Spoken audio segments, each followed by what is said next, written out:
வணக்கம் ஃப்ரெண்ட்ஸ். இது உங்கள் ஜிபி. ஸோ இன்றைக்கி பார்க்கக்கூடிய டாபிக் பார்த்தீங்கன்னா எக்ஸலில் ஸோ டேட்லேருந்து நம்ம இயரை வந்து எப்படி எக்ஸ்ட்ராக்ட் பண்ணி எடுக்கலான்றதை பார்க்கலாம். அதில் 3 மெத்தட் பார்க்கலாம். ஸோ ஃபஸ்ட்டு மெத்தட் பார்த்தீங்கன்னா இப்போ இயர்னு ஒரு ஃபார்முலா இருக்குது. ஸோ இயர் ஃபார்முலா யூஸ் பண்ணி நம்ம இப்போ எடுக்கிறோம். இயர் ஸோ டேட்டை செலக்ட் பண்ணி ஸோ இயர் வந்துருச்சு. ஸோ இது ஒரு மெத்தடு. அடுத்த மெத்தடு பார்த்தீங்கன்னா டெக்ஸ்ட் ஃபார்முலா. ஸோ நம்ம டெக்ஸ்ட் ஃபார்முலா யூஸ் பண்ணி பண்ணலாம்.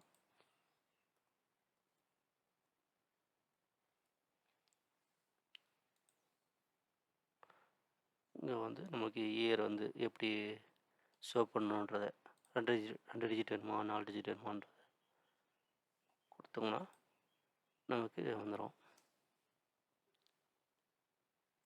ஸோ இது செகண்ட் மெத்தட்.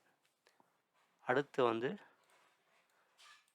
3வது மெத்தட் என்னென்னு பார்த்தீங்கன்னா அது வந்து நான் காப்பி பண்ணி எடுத்துக்கிறேன்.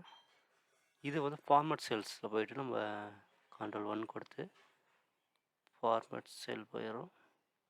இதில் போய்ட்டு கஸ்டம் ஃபங்க்ஷனில் போனீங்கன்னா கஸ்டம் போய்ட்டு இங்கே ஒய்ன்னு கொடுத்தீங்கன்னா நமக்கு தேவையான ரிசல்ட்டு வந்துடும். ஸோ இது வந்து 3வது method. Okay friends, so year எப்படி எக்ஸ்ட்ராக்ட் பண்ணுறதுன்னு தெரிஞ்சிருப்பீங்க. ஸோ அடுத்து ஒரு நல்ல வீடியோ சந்திப்போம். தேங்க்யூ, பாய்.